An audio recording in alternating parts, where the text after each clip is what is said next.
तो इस पूरे भ्रष्टाचार में जो लेन देन की प्रक्रिया में परोक्ष और अप्रोक्ष रूप से दोनों प्रार्थी शामिल हैं, इन दोनों के ऊपर कार्रवाई करने की हम मांग करते हैं कि प्रबंधक की ओर से भी इस पर कार्रवाई हो और प्रशासन की ओर से भी यह कार्रवाई हो, क्योंकि इसमें हमारे मान सम्मान को भी ठेस पहुंचा है। अपने लिए कि किसी और के लिए? अपने लिए सर। दूसरा सब तक हुआ घर आपका? हजारीबाग हुआ मेन टाउन। तो 10 तो सीट है पूरा हजारीबाग में। अच्छा, हजारीबाग में मात्र 10 हुए सर। और हमको लगता है 4-5 को तो आज अपना पैसा वैसा देकर सीट बुक करिए लिया। तो मतलब क्या मतलब पैसा भी लग रहा है सर? पता कर लीजिए ना। मतलब क्या अथी रिज्यूम आपको देंगे, उसके बाद इंटरव्यू लेगा ना सर? हाँ, इंटरव्यू के बाद हम आपसे पर्सनली मिल के बात करेंगे इस सब काम धाम का। हाँ सर, इंटरव्यू के बाद वो सब प्रोसेस होगा। अच्छा, बोल रहे हैं ना सर? हाँ, जैसे हम तो किसी को और नहीं बताए हैं, हम अपना रिज्यूम भेज देते हैं, ठीक है सर?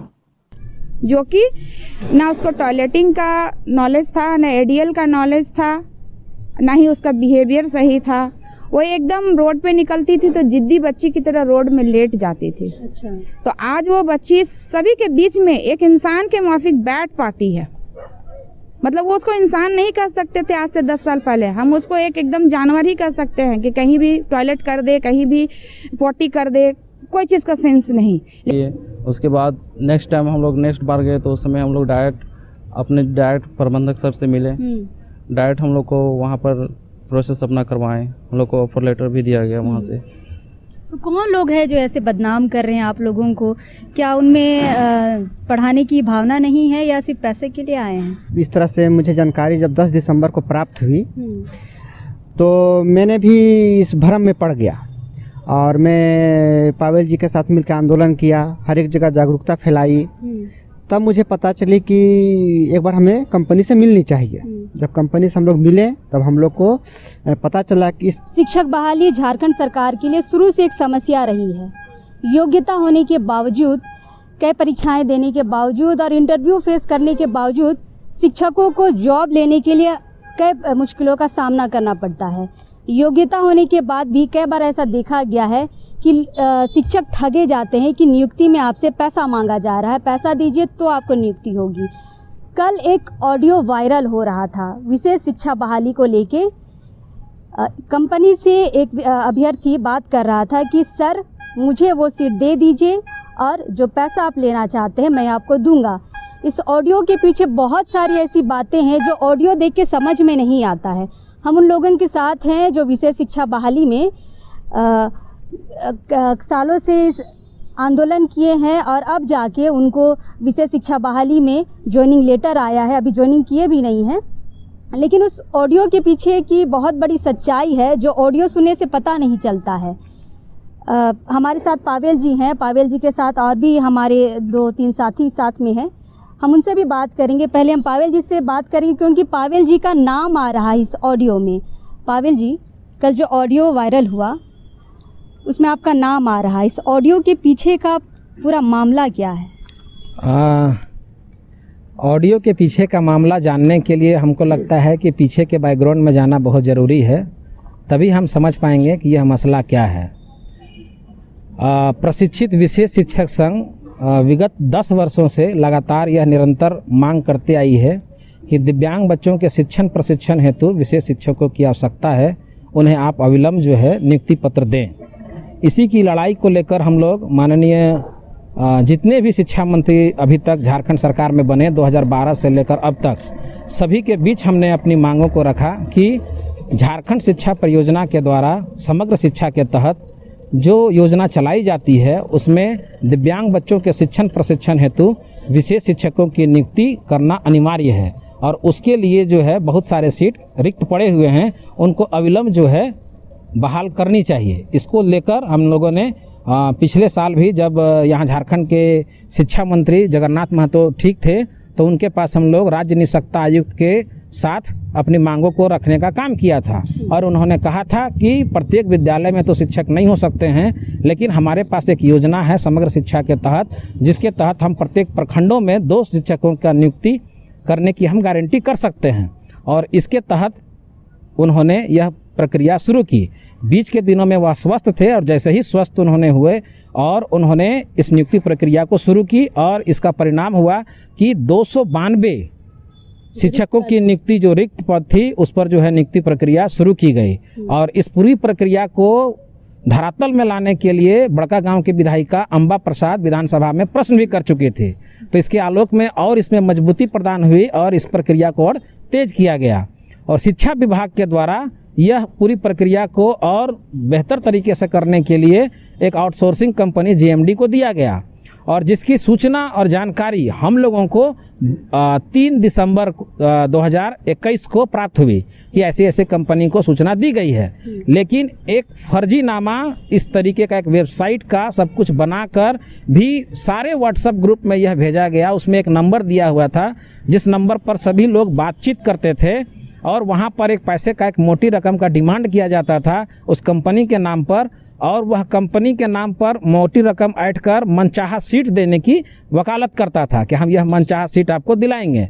उसी संदर्भ में हम लोगों ने भी बातचीत की उस फ़ोन नंबर पर, तो हमें पता चला कि नहीं, यह व्यक्ति पैसा मांग रहा है। और इसके आलोक में हम लोगों ने धरना प्रदर्शन, मंत्री का पुतला दहन करना, मुख्यमंत्री का, और उसके साथ साथ झारखंड शिक्षा परियोजना का घेराव करना, इन तमाम कार्यों को करने लगे।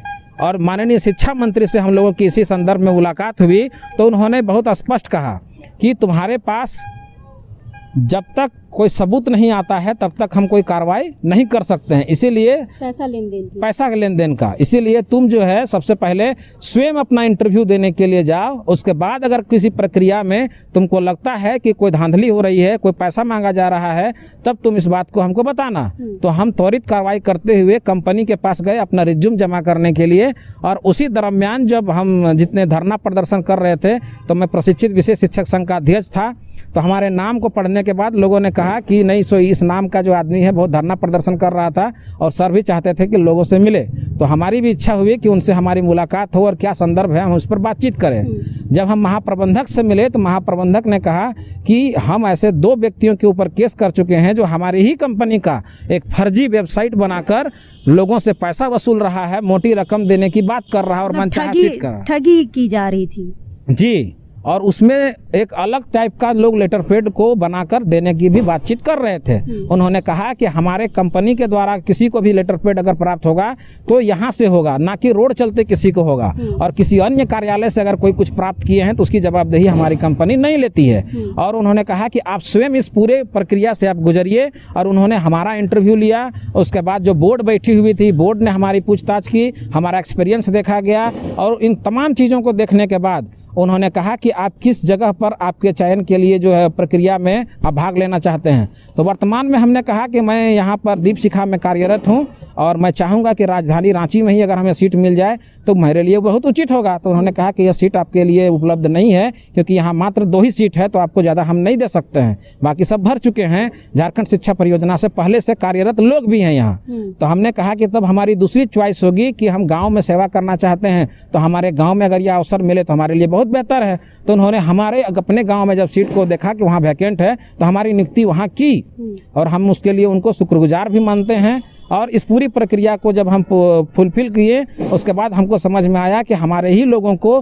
कई लोग जो है इस तरीके से कर रहे हैं घटना का शिकार। और जो ऑडियो वायरल हो रहा है तो इस ऑडियो में 2 चीज़ें बहुत स्पष्ट हो रही है। एक व्यक्ति है जो अपना मनचाहा सीट प्राप्त करने की बात कर रहा है और दूसरा एक आदमी है जो उसको मनचाहा सीट के एवज में पैसे लेने की बात कर रहा है। तो इस पूरे भ्रष्टाचार में जो लेन देन की प्रक्रिया में परोक्ष और अप्रोक्ष रूप से दोनों प्रार्थी शामिल हैं, इन दोनों के ऊपर कार्रवाई करने की हम मांग करते हैं कि प्रबंधक की ओर से भी इस पर कार्रवाई हो और प्रशासन की ओर से भी यह कार्रवाई हो, क्योंकि इसमें हमारे मान सम्मान को भी ठेस पहुंचा है कि हमने ना किसी प्रकार का कोई लेन देन किया है और ना ही हमने किसी को दिया है।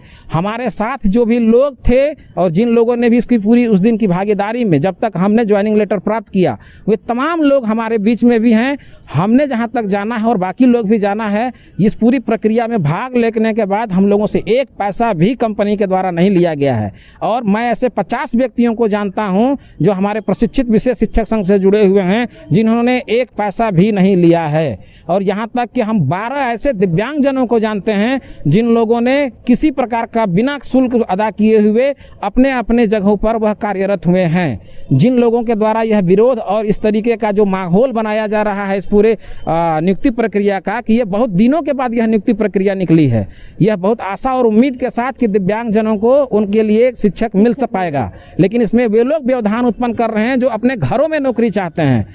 अभी भी हमने महाप्रबंधक से वार्ता करने का कोशिश पावेल किया। जी, जो कंपनी है वो तो आपको नौकरी दे रही है फ्री का, और जो दूसरी कंपनी है जो ठग कंपनी है वो ठग रही है, लेकिन जो ओरिजिनल कंपनी है वो नौकरी दे रही है योग्यता के आधार पर। तो कौन लोग इसका विरोध कर रहे हैं? इसका विरोध वही लोग कर रहे हैं जो लोग इस दिव्यांगता के क्षेत्र में सिर्फ और सिर्फ एक नौकरी के आधार पर आए हैं, और जिन लोगों के मन मस्तिष्क में जरा सा भी दिव्यांग बच्चों के प्रति सेवा की भावना है, वह झारखंड के किसी भी कोना में सेवा करने के लिए जाने के लिए तत्पर हैं, और वे लोग जा रहे हैं। आज भी मैं बताता हूं कि 292 में 180 से ऊपर लोग ज्वाइनिंग प्राप्त कर चुके हैं सुदूर की एरियो में। आप देख सकते हैं हमारे बीच में भी हैं, जामताड़ा में लोगों ने ज्वाइनिंग किया है, लातेहार में ज्वाइनिंग किया है, अलग अलग जगहों में। हमारी ज़रूर पसंद होती है कि हम शहरों में रहें, लेकिन हम मन मस्तिष्क में यह बैठा के चले हैं कि दिव्यांगता का क्षेत्र एक सेवा भाव का एक क्षेत्र है, और इस सेवा भाव में अंतिम व्यक्ति तक हमको जो है लाभ पहुंचाना है। तो पाकुड़ के बच्चे को भी हमको लाभ देना है, गोड्डा के बच्चे को भी लाभ देना है, दुमका के बच्चे को भी लाभ देना है, और पलामू और गढ़वा के बच्चे को भी लाभ देना है। तो सबसे ज्यादा रिक्त पद गढ़वा और पलामू में है, लेकिन जो प्रशिक्षित विशेष शिक्षक के नाम पर अभी दलाली कर रहे हैं कि हमने अरे घर पे ही नौकरी चाहिए, उनको कितनी बार कंपनी की ओर से ऑफर किया गया कि आप गढ़वा चलिए, पलामू चलिए, आपके घर में ऑलरेडी लोग भरे पड़े हैं, इसलिए हम आपको वहाँ जॉब नहीं दे सकते हैं। तो ये लोग वहाँ नहीं जाना चाहते हैं। अच्छा पावेल जी, बार बार इस ऑडियो में आपका नाम आ रहा है कि आपने भी पैसा दे के ज्वाइनिंग लिया है। यही तो बात है कि इसीलिए हमारा नाम लिया गया, क्योंकि प्रशिक्षित विशेष शिक्षक संघ का मैं अध्यक्ष हूं और मैं नेतृत्व कर रहा हूं। तो इस बात का हमने भी ऑडियो में सुना है कि उस ऑडियो में जो कहा गया है कि जो इसका सबसे बड़ा मुखिया है, जब वही पैसा देकर नियुक्ति ले रहा है तो बाकी लोग भी हमको पैसा देंगे। इस बात की पुष्टि करने के लिए हमारे नाम का उपयोग किया गया है। और मैं व्यक्तिगत रूप से कहता हूं कि जिस भी चैनल के माध्यम से यह चलाया गया है, तो बिना हमसे जानकारी लिए हुए बकरा हलाल करने से पहले भी उसका पूजा पाठ किया जाता है, लेकिन यहाँ पर मेरा नाम जब आ रहा है तो हमसे कम से कम जानकारी तो लेना चाहिए, राय जाननी चाहिए कि हम मसला क्या है। बिना हमारी राय लिए हुए उस न्यूज़ चैनल ने जिस तरीके से हमारे नाम को, हमारे सम्मान को ठेस पहुँचाने का काम किया है, मैं उनके ऊपर भी मानहानि का केस करने पर मैं विचार कर रहा हूँ, और बहुत जल्द मैं इस पर कार्रवाई करने के लिए भी आगे आऊँगा। बिल्कुल। देखिए, विशेष शिक्षक वो होते हैं जो डिसेबल बच्चों को पढ़ाते हैं, और हमारे साथ जामताड़ा से मैडम हैं। मैं आपको बता दूं कि इनकी एक बेटी है, वो भी डिसेबल है, और सिर्फ अपनी बेटी को पढ़ाने के लिए उनका दर्द को ये समझी, और ऐसे बच्चों के लिए इन्होंने ट्रेनिंग भी ली, ऐसे बच्चों को पढ़ाने के लिए। अब इनको जामताड़ा भेजा गया है, और ये जामताड़ा जाके अपनी सेवा भी दे रही है, और इन्होंने PIL भी किया था पिछले साल। क्या मुद्दे को लेके PIL की हुआ था मैडम?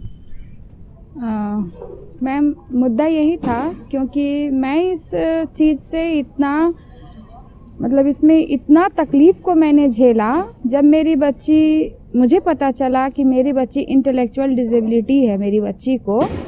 तो सबसे पहला क्वेश्चन ये था मेरे मन में कि इंटेलेक्चुअल डिसेबिलिटी आखिर होती क्या है ना। पहली बात कि ये चीज़ क्या है। मेरी बच्ची तो चल सकती है, बोल सकती है, देख सकती है, तो भला ये कौन सा डिसेबिलिटी है ना। बहुत बड़ी दुविधा थी मेरे को, क्योंकि जो भी कोई मेरी बच्ची को देखेगा तो कहेगा ये डिसेबल नहीं है। अच्छा। लेकिन वो डिसेबल तो है। लेकिन ये चीज़ समझने में मुझे बहुत वक्त लगा, और अपनी बच्ची को समझने में मैं इतना मतलब घुस गई थी कि समझ ही नहीं पा रही थी कि डिसेबिलिटी आखिर होती कौन सी चीज़ है ये डिसेबिलिटी। फिर मैंने बहुत डॉक्टर्स, सिंपली लोग डॉक्टर के पास जाते हैं, मैंने भी बहुत सारे जगह दौड़ा, कटक गई, दिल्ली गई, कलकत्ता, मैंने बहुत सारे, रांची, जमशेदपुर, जहाँ जहाँ लोग बोले कि उस डॉक्टर को दिखाओ, इस डॉक्टर को दिखाओ, मैंने डॉक्टर्स वगैरह किया, फिर हर कोशिश की। बाद में मैं दीपशिखा आई तो वहाँ मेरी बच्ची का असेसमेंट किया गया और मुझे बताया गया कि आपकी बच्ची की स्थिति ऐसी है। और जब मेरी बच्ची की स्थिति को मैंने जाना तो सबसे पहली बात कि मैं ही अंडरस्टैंड नहीं कर पा रही हूँ कि मेरी बच्ची को है क्या। तो फिर धीरे धीरे समझने लगी, लेकिन चीज़ों को मेरे दिमाग में क्लियर नहीं हो पा रहा था, कोई भी वजह से नहीं। मैं समझ ही नहीं पा रही थी और मैं एक्सेप्ट ही नहीं कर पा रही थी कि मेरी बच्ची कोई डिसेबिलिटी के घेरे में है। तो ये बहुत बड़ा सवाल है। अब रही समाज की बात, घर की बात, मैं ही समझ नहीं पा रही हूँ, मेरे घर वाले भी नहीं समझ पा रहे हैं। फिर फैमिली में एक डिस्ट्रैक्शन होने लगा कि नहीं, फिर मैं अगर कुछ समझती हूँ तो परिवार वाले नहीं समझते हैं। तो मेरे और परिवार के बीच में बहुत मतलब भेद आने लगा, विभेद होने लगा कि नहीं तुम क्या समझ रही हो, तो तुम मतलब बहुत सारी समस्याएं। फिर उसके बाद मैंने डिसाइड किया कि डॉक्टर्स के दवा से बहुत परेशान। फिर जब मैं बच्ची को सीआईपी में एक बार बहुत ही वो बीमार हो गई तो मुझे सीआईपी में उन्हें एडमिट करना पड़ा। तो सीआईपी में मुझे डॉक्टर अलका निज़ामी जी से मिलने का मौका मिला। तो उन्होंने कहा कि नहीं, इसे बिहेवियरल इशू है, तो इसको बिहेवियर मैनेजमेंट के लिए आपको दीपशिखा, मुझे वहाँ भेजा गया। तो जब मैं वहाँ दीपशिखा पहुँची, फिर भी मैं, चूँकि मेरा घर जामतड़ा था और मैं यहाँ रांची में ज़्यादा दिन तक रुक नहीं सकती थी, तो दिक्कत ये था कि मैं कभी कभी आती थी और दीपशिखा सिटी ऑफिस में बस मिल के मैं चली जाती थी, लेकिन प्रॉब्लम्स वहीं के वहीं थे। फिर मैंने जब बहुत ही कठिन परिस्थिति थी उस वक्त, एक वक्त तो मुझे लगा कि अब मेरी बच्ची का कुछ नहीं हो सकता है और मेरा भी कुछ नहीं हो सकता है, तो चलो इस दुनिया ही छोड़ के हम चले जाते हैं। इतने परेशान, हाँ, इतने हम परेशान थे। लगा कि अब मैं मर जाऊं तो वही अच्छा है, और हमने मरने का एकदम फुलफिल कोशिश भी मैंने अटेम्प्ट किया, लेकिन ऊपर वाला मुझे लेना नहीं चाहता था और नहीं लिया। तो फिर मेरे बेटे ने बोला कि मम्मी सारे ऑप्शन हम लोगों ने देख चुका है, एक लास्ट ऑप्शन है दीपशिखा, तो तुम घर छोड़ो। घर छोड़ के दीपशिखा में आ गई। घर परिवार मैंने सब कुछ छोड़ दिया और बहुत स्ट्रांग डिसीजन लेके मैंने अपनी बच्ची के लिए दीपशिखा आ गई और मैंने एक रेंट का रूम लिया और दीपशिखा यूनिट ने मुझे बहुत मदद किया और सही गाइडलाइन उन्होंने मुझे दिया। और जब मैं पहली बार जब मेरी बच्ची दीपशिखा स्कूल गई तो मुझे उस दिन इतनी खुशी हुई, मैंने देखा कि नहीं बहुत चेंजेस है पहले दिन से ही। फिर मैं उसमें इन्वॉल्व होते गई। फिर मुझे एक मौका मिला, अपॉर्चुनिटी मेरे लाइफ में आई कि मैं विशेष टीचर बनने की ट्रेनिंग लूं और मुझे दीपशिखा ने ही मोटिवेट किया। इसके लिए मैं दीपशिखा को सच में दिल से मतलब उनका मैं ऋणी रहूंगी जीवन भर के लिए कि सबने तो मौत के मुंह पे छोड़ दिया था, किसी ने कोई सही जगह नहीं दिखाया, लेकिन दीपशिखा ने जीवन दिया और उनको मैं हमेशा दिल से धन्यवाद करती हूँ और उनका ऋणी जीवन भर रहूंगी। उसके बाद मैं दीपशिखा से जुड़ी और मैंने डीएमआर का कोर्स किया। फिर हमारे ये सब क्लासमेट ही है, तो फिर हम लोग इतने इस फील्ड से जुड़ने लगे। मुझे तो डेफिनेट फ़ायदा मिला क्योंकि मैंने अपनी बच्ची को सबसे पहले संभाला और इसका फ़ायदा मैं आज इसका फ़ायदा ये है कि आज मेरी बच्ची नॉर्मल स्कूल में 8 में पढ़ रही है, जो कि ना उसको टॉयलेटिंग का नॉलेज था, ना एडीएल का नॉलेज था, ना ही उसका बिहेवियर सही था। वो एकदम रोड पे निकलती थी तो जिद्दी बच्ची की तरह रोड में लेट जाती थी। अच्छा। तो आज वो बच्ची सभी के बीच में एक इंसान के माफिक बैठ पाती है। मतलब वो उसको इंसान नहीं कह सकते थे आज से 10 साल पहले, हम उसको एकदम जानवर ही कह सकते हैं कि कहीं भी टॉयलेट कर दे, कहीं भी पोटी कर दे, कोई चीज़ का सेंस नहीं। लेकिन आज के डेट में वो बच्ची अपनी मेंस्ट्रुएशन को भी संभाल रही है, वो भी इज्जत के साथ, अपनी ड्रेसिंग स्किल को संभाल रही है, अपने ग्रूमिंग स्किल को संभाल रही है। तो ये डेफिनेट है कि इस फील्ड में इस कोर्स का बहुत ही फायदा है। फिर मैम आपने पीआईएल किया था। हाँ। क्या मुद्दा था कि आपने पीआईएल किया? हाँ, इसी बात से फिर मुझे लगा कि आज तो चलो ईश्वर ने मुझे एक मौका दिया तो मैं अपनी बच्ची को संभाल पाई। क्या सारे पेरेंट्स में इतना सहन शक्ति और इतना टैलेंट होगा कि 22 साल के बाद किताब खोले और वो DMR का कोर्स करे और वो एक स्पेशल एजुकेटर बने? तो वो नहीं कर सकेंगे, क्योंकि बच्ची से ही तो इतना फेडअप हो जाएंगे तो पढ़ने का तो सोच ही नहीं सकते हैं। फिर मेरे दिमाग में आया कि चलो कहीं ना कहीं अगर मान ले आज हम जामताड़ा से रांची आए, काश हमको वहीं एक टीचर मिल जाती और वो मेरे को बता पाती तो शायद मेरा घर द्वार संसार नहीं छूटता और इतना मुझे स्ट्रगल नहीं करना पड़ता। तो ये मेरे दिमाग में आया। फिर मेरे साथियों ने ये सब सारे चीज़ों को किया, बोला दीदी, तो हम बोले हाँ हम ज़रूर करना चाहेंगे। तो मेरे दिमाग में यही चीज़ था कि आज मेरी बच्ची को मैं एक टीचर के रूप में मिली, लेकिन मैं चाहती हूँ कि हर उस गांव में एक टीचर कम से कम ऐसा पहुँचे कि जिसको देखने वाला, सुनने वाला, पूछने वाला कोई नहीं है और उसकी जो ज़रूरतें हैं वो कैसे फुलफिल हो उसको सही गाइडलाइन देने वाला पहुँचे। तो यही मेरा मकसद था और मैंने इसी मकसद से PIL को किया। मुझे शुरू डर लग रहा था कि पता नहीं क्या होगा, लेकिन मैंने ईश्वर का नाम लिया, बोला नहीं मुझे करना चाहिए। मैंने बहुत दर्द झेला है और अगर आज ईश्वर ने मुझे दर्द दिया है तो मैं दूसरों के दर्द को बेहतर समझ सकती हूँ। और आज मैंने इतनी ही थी कि जिस दर्द को मैंने झेला है, काश मैं उस दर्द को किसी और को कम से कम थोड़ा सा दर्द को बांट सकूं। मैं हटा तो किसी के दर्द को नहीं सकूंगी, लेकिन हाँ ज़रूर उस दर्द में जो सही रास्ता है वो ज़रूर दिखाने का काम हो सकता है। कि अगर क्योंकि शहर में तो बहुत इजीली सबको सब कुछ मिल जाते हैं, लेकिन गांव में, देहात में, मैं भी एक गांव से आती हूँ और गांव से इस शहर तक आने में जो मुझे चैलेंजेस का सामना करना पड़ा है वो मैं बयान नहीं कर सकती हूँ कि मैंने किन किन दिनों को झेला है और किन किन लोगों का प्रताड़ना को सहा है। और सबसे बड़ी बात है कि एक स्त्री सबसे पहले तो अपने परिवार से ही कट जाती है ना। तो वो महिला क्या करेगी जब वो अपने परिवार से उस बच्चे के लिए कट गई? वो कैसे कमाएगी, कैसे खाएगी और फिर कैसे बच्चे का पालन करेगी? तो मेरा दर्द यही है कि हर उस माँ तक, हर उस पेरेंट्स तक ये सेवा पहुँचे, बहुत ज़रूरी है। और मैं उन सभी भाई बंधुओं से, अपनी बहनों से निवेदन करना चाहूँगी आज इस मीडिया के माध्यम से कि डिसेबिलिटी मुझे नहीं लगता कि मतलब कि हम डिसेबल नहीं हैं। अपने आप को भी सबल बनाने की कोशिश हमको करना चाहिए, है ना कहीं हम भी डिसेबल हैं, कहीं किसी इन्फॉर्मेशन की कमी हमारे पास भी रहती है। तो सही चीज़ों को पकड़ें और सही गाइडलाइन में चलें, तब हम इस फील्ड में तरक्की कर पाएंगे। और ये तो फील्ड ही ऐसा है कि मतलब इतना दर्द है इसमें, सेवा देनी होगी कि कह नहीं सकते हैं कि मैं एक डिसेबल की माँ हूँ इसलिए कह रही हूँ। नहीं, जो लोग डिसेबल फील्ड से नहीं भी आते हैं, और मैं उन भाई बहनों को भी सैल्यूट करती हूँ जो इस फील्ड को चुनते हैं, क्योंकि हम तो मजबूरन बस आए, लेकिन आप तो हमसे भी ग्रेट हो कि आप लोग इस फील्ड को चुनते हो और इस फील्ड में उतरते हो और इतनी शिद्दत से, इतनी मेहनत से इस फील्ड को सेवा देना चाहते हो। तो आप लोग सचमुच, मैं एक डिसेबल या एक पेरेंट्स के नाते मैं सारे पेरेंट्स की ओर से उन सभी भाई बंधुओं को सैल्यूट करती हूँ और सच में आप लोगों का बहुत ही ऊंचा स्थान है। मैडम आपका नाम? मेरा नाम छाया मंडल है, मेरी बेटी अर्पिता मंडल।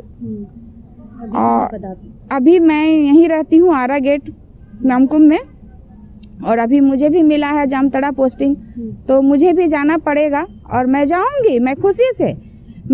मुझे ऑप्शन दिया गया था कि आप कौन कौन सा डिस्ट्रिक्ट लेना चाहते थे। मैंने जामताड़ा को हमेशा ही, क्योंकि मैं चाह रही थी कि जामताड़ा में जाऊं तो ताकि मैं जो वहाँ से जो एक अपमान वाला जीवन लेके निकली थी, एक डिसेबल की बच्ची का माँ होना भी एक अपमानित इस समाज में एक मुद्दा है।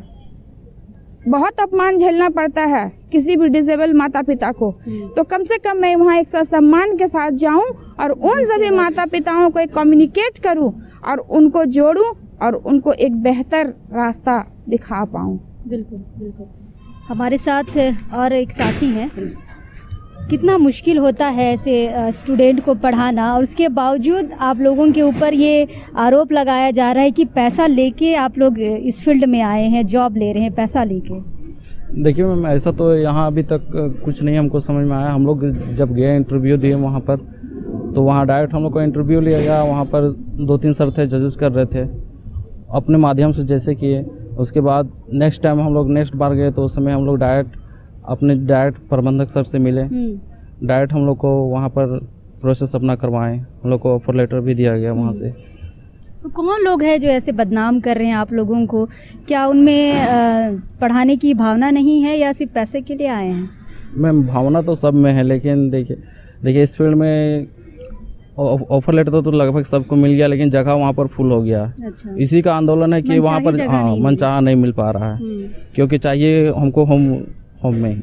अच्छा, मतलब मनचाही जगह नहीं मिलने पे लोग पैसे दे रहे हैं और चाह रहे हैं कि मुझे मनचाहा जगह मिल जाए। और एक साथी हैं, दादा क्या नाम है आपका? मेरा नाम निखिल मधुर है।